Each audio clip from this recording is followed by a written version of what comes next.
여러분, 작은 황금 방울 하나가 나라를 구하는 영웅이 될 수 있을까요? 오늘 바로 그 놀라운 이야기, 한국의 고전소설 금방울 전속으로 한번 들어가 보시죠. 아니, 근데 진짜 궁금하지 않으세요? 어떻게 생명도 없는 이 작은 쇠붙이가 문학세상 가장 위대한 영웅 중 하나가 될 수 있었을까요? 오늘 이 기적 같은 이야기의 비밀을 한번 같이 파헤쳐보죠. 자, 첫 번째, 천상의 기원입니다. 모든 위대한 이야기가 그렇듯이 금방울 전의 시작도 그냥 평범하지가 않아요. 이 모든 건 인간 세상이 아닌 저 하늘 위 천상계에서 시작됩니다. 여기 표를 보시면요. 두 주인공의 스케일이 와, 장난이 아니죠?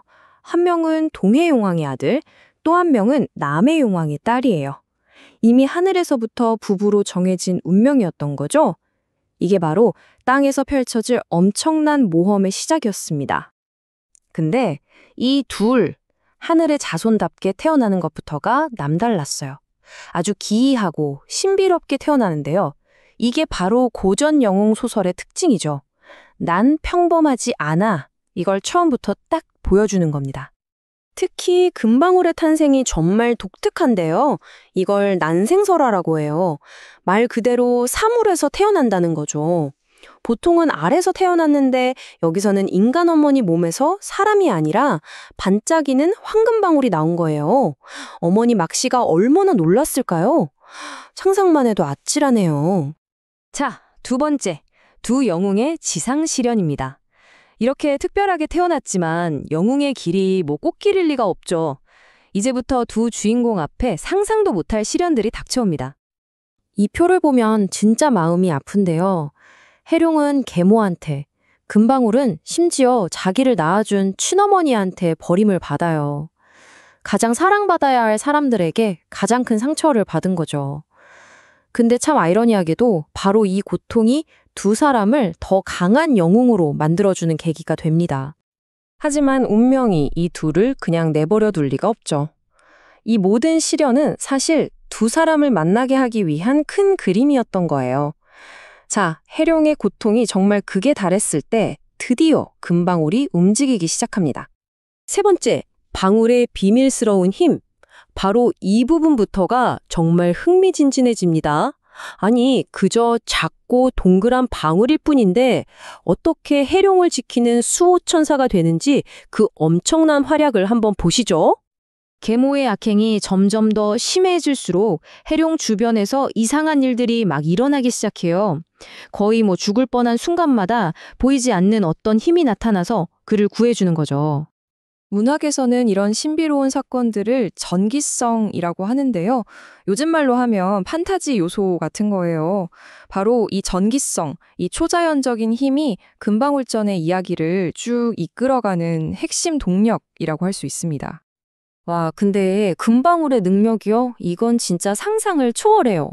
막 추워서 얼어 죽게 생겼는데 방을 따뜻하게 데워주고 밤사이에 산더미 같은 일을 다 해치워버리고 심지어는 호랑이 2마리까지 나타나서 물리쳐버려요.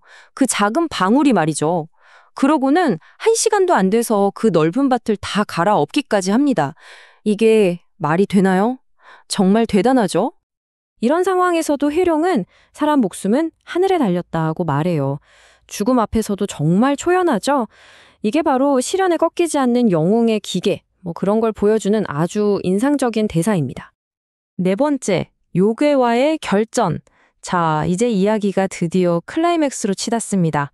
각자 시련을 이겨낸 두 영웅이 드디어 힘을 합쳐서 최강의 적과 맞서 싸우게 됩니다. 그 지옥 같던 집에서 겨우 도망쳤는데 해룡 앞에 나타난 건 자유가 아니었어요. 바로 머리가 9개나 달린 정말 무시무시한 요괴였습니다. 해룡이 꼼짝없이 당하는 그 순간, 금방울이 정말 충격적인 선택을 해요. 바로 요괴 입속으로 스스로 뛰어들어 버린 겁니다.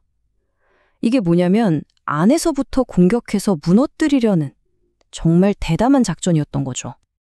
자, 금방울이 안에서 요괴를 정신없게 만드는 동안 해룡도 밖에서 가만히 있지 않죠.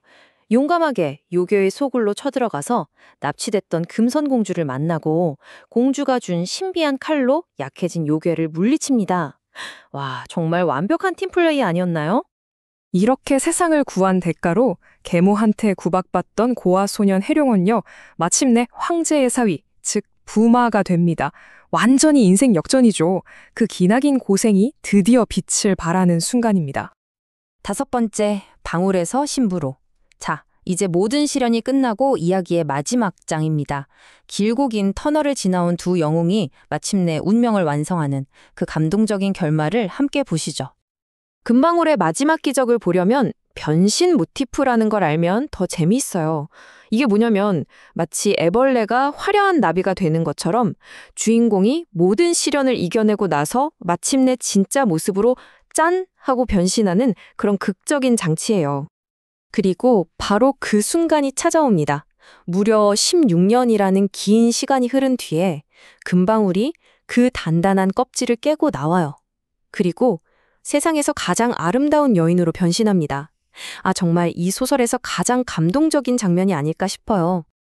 이제 모든 퍼즐이 딱 맞춰지는 거죠. 해룡은 그토록 그리워하던 부모님과 다시 만나고 황제의 주례로 인간이 된 금방울과 드디어 혼인하게 됩니다. 하늘에서 맺어진 인연이 땅에서 드디어 완성되는 순간입니다. 자, 마지막으로 이 표를 보면서 한번 정리해 볼까요? 고귀한 혈통으로 태어나서 비범하게 태어나고 어린 시절 시련을 겪고 그걸 이겨내서 영웅적인 승리를 거두고 마지막에 보상을 받는 것까지. 이게 바로 영웅 이야기의 전형적인 구조인데요. 재밌는 건 해룡과 금방울이 이 모든 과정을 각자 또 같이 완벽하게 해냈다는 점이에요. 금방울전은 그냥 오래된 이야기가 아니에요. 가장 작고 보잘것없어 보이는 존재 안에 어쩌면 가장 위대한 힘이 숨어 있을 수 있다는 걸 보여주죠. 어떠세요, 여러분? 여러분 삶 속에서 진짜 용기는 과연 어떤 모습으로 숨어 있을까요? 이 이야기가 우리에게 던지는 질문이 아닐까 싶습니다.